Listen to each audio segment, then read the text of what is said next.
Fractions, everyone's favorite subject, right? I say that jokingly because the most common thing that I hear complained about are fractions. Fractions are so evil. Fractions aren't that bad, okay? I promise they're not. The reason they're considered bad is just because they're a little bit harder to understand. So let's just dive right on in and slap that fear right out, alright? So, fractions. The first thing we got to learn is what's called prime factorization, okay? So, we're going to start with this, and we're going to do the prime factorization of 28. So what you do is you do this little thing that's called the prime factorization tree, okay? So you just do this, and basically you say, what two numbers multiply together to give you 28? It doesn't matter what combination you use, they just have to multiply to 28. So you can use 2 and 14, okay? And what you're doing is you're going to keep on doing this until every number you get is a prime number. So for instance, this 2 here, 2 is prime. So the definition of prime, which I'm going to put up on the screen here, should be probably somewhere around here, is basically when only one and that number multiply to each other. Meaning this 2 here, you can only break that 2 up into 1 times 2. That's all. You can't break it up. You can't break it up any other way. So for instance, let's say like the number 6. The number 6, you can do 1 times 6, but you can also do 2 times 3. So that being said, 6 is not a prime number. That's what's called a composite number. Okay, and again, the definition of a composite number will be somewhere on the screen. Okay, so again, a prime number is when only one and that number can be multiplied together. So every time you get a prime number here, just circle it. So you do the same thing with this 14 here. So again, you can do 2 times 7, because 2 times 7 is 14, and 2, as we know, is a prime number, and in this case also is 7. So once they all become prime numbers, we're done. So basically what this means is if you multiply 2 times 7, you will get 28. Okay? So let's try the same exact thing, but with 81. Okay? So 81, again, you can break it up with any combination. It doesn't matter. Like, for instance, here we did 7 times 14, but it wouldn't have mattered if you did, 7 times 4. You're going to get the same answer. So in this case, we're going to do 9 times 9. And we know that 9 are not prime numbers, so we got to keep going. So 9 here, you got to break up both of them. You can do 3 times 3 for this 9. And then for this 9, you can do 3 times 3 again.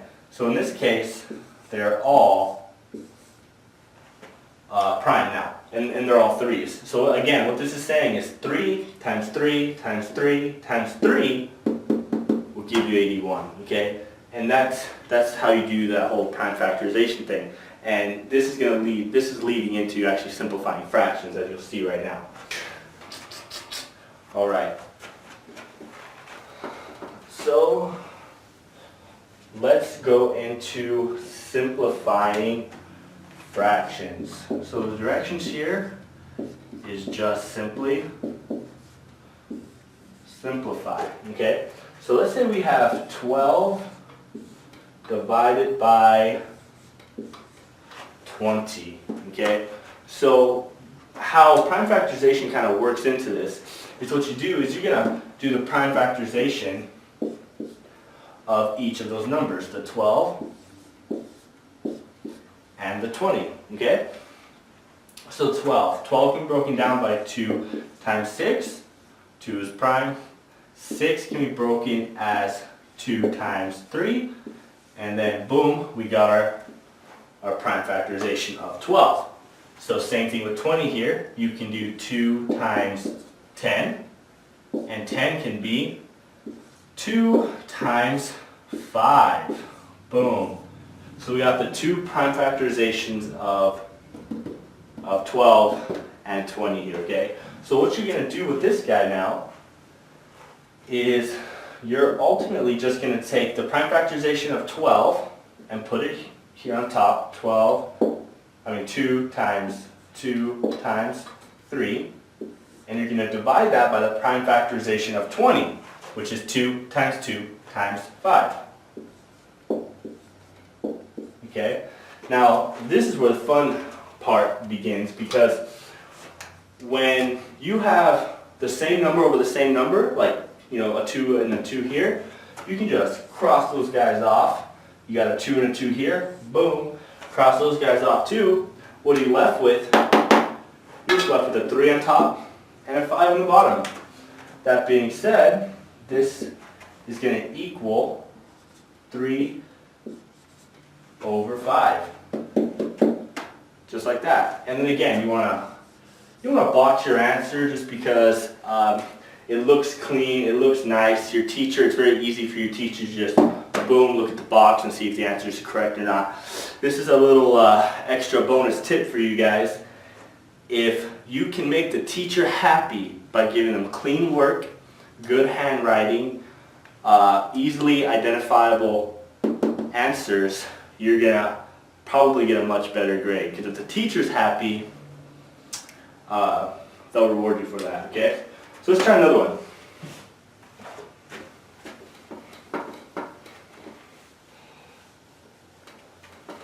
All right, let's do 25 divided by 100. Again, prime factorization. You just go off to the side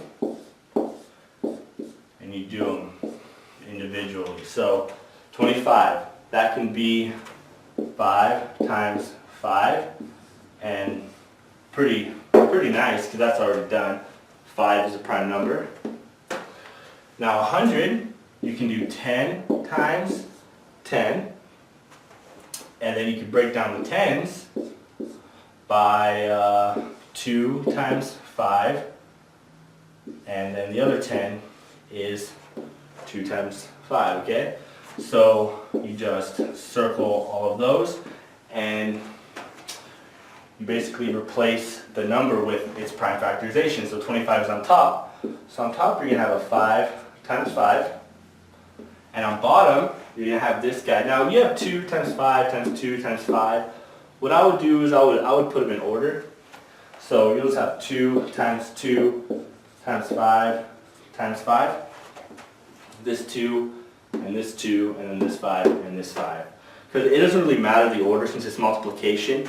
You know, 2 times 2 or 2 times 5 is the same thing as 5 times 2. You can flip them any way you want. Okay, so what you're going to do is you have a 5 on top and a 5 on bottom. Cancel those ones off. And you have another 5 on top and another 5 on bottom. Boom. Those are canceled out. So what is our answer for this guy? Well, on top, all of our numbers crossed off. So what does that mean?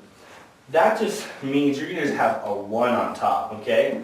When everything crosses off, it's not 0. That's a pretty common mistake that I see. It's not 0 on top, it's going to be 1.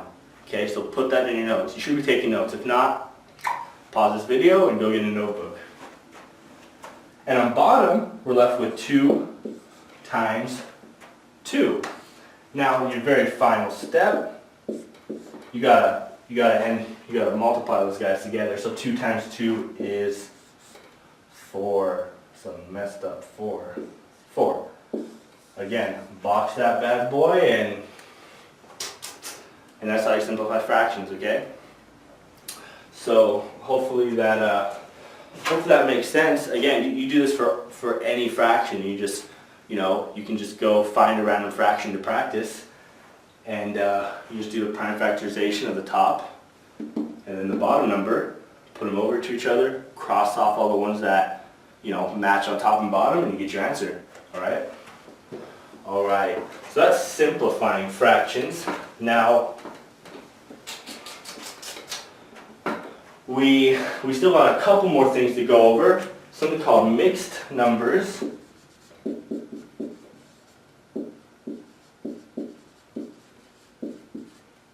Mixed numbers and improper fractions.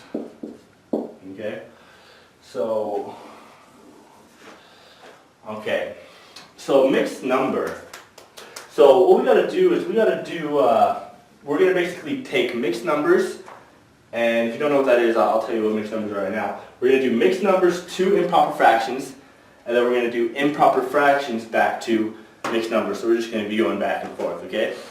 So, and this is pretty an important thing with fractions, and you'll see why. So let's just dive right in, and you'll see.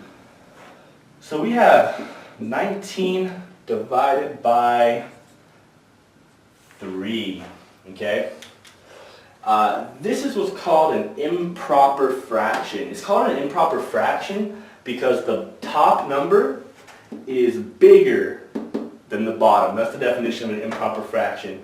The top number is bigger than the bottom number, okay?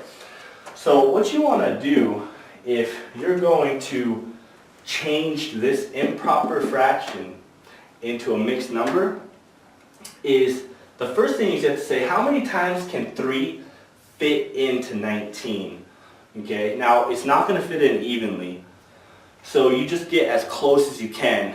So the easiest way is just count by 3s until you get a number that's bigger than 19. So for instance, 3, 6, 9, 12, 15, 18, and then if you count 3 more, that's going to be 21.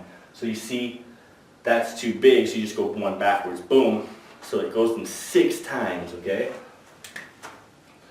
So 3 can fit into 19 6 times, okay? Now, what was left over? Well, again, the closest number we got to was 18. Because, again, 3, 6, 9, 12, 15, 18, okay? So 3 goes into 19 6 times, and it went into the number 18. So what's left over? You basically just count from 18 to 19, which is 1. There's 1 left over out of that, and you're going to divide that by this number. Always stays the same. Now this is a mixed number. It's called a mixed number because it has a whole number here as well as a fraction. So they're, you're mixing the numbers, okay? So hopefully that made sense. If that didn't make sense, we're going to try another one right now. All right, this next one is 24 divided by 5. Now again, this is an improper fraction because the top number is bigger than the bottom. And you got to change it into a mixed number. So again, you ask yourself, how many times can 5 fit into 24? Well, 5, 10, 15, 20, that's 4. And then if you go 1 more, it's 25, which is bigger than our top number, so you want to back up 1. Boom. So it goes in 4 times. 4. And then what was left over? Now, basically 5 went into 24, but it only went in 4 times, which amounted to the number 20. Right? Does that make sense? Because if you count 5 4 times, you have 5, 10, 15, 20. Okay? So what's left over out of the 24? Basically, you just go from 20 to 24. You count that is 20, 21, 22, 23, 24. So we have 4 left over. And then once again, you just keep that bottom number. So 24 over 5 is the same thing as 4 and 4/5. And the reason this is applicable to real life is because, let's say for some reason this is measuring, inches. No one's ever going to tell you, oh yeah, I want this to be 24 over 5 inches. So it doesn't really mean too much to us. But what does mean, actually makes sense in our minds would be 4 4/5 inches. Makes sense? And that's why this is pretty important. So hopefully that makes sense. If that part didn't make sense, just rewatch this again until it makes sense. Alright. Now we got to do the reverse of that. So you have 2 1/2. So we're starting off as a mixed number because you're mixing whole numbers and fractions. And you have to change that into an improper fraction, okay? So what you do is you're going to multiply those two numbers. So what's 2 times 2? That's 4. And then you're going to add it. So you're going to multiply those and then add whatever that is to the top number. Okay? So 2 times 2 is 4. 4 plus R1 is 5. And then again, it's always divided by that same number there. So 5/2. It's not too bad, right? Let's do one more of those guys, and I think you will get the concept. So let's start with 4 7/8. Okay? So, again, you multiply those two numbers, and then you add it to the top. So what's 4 times 8? I'm going to give you a second to think about that. Can't give you all the answers right away, right? Alright, so think about that. What's 4 times 8? 4 times 8 is 32. 32 plus the top was 32 plus 7.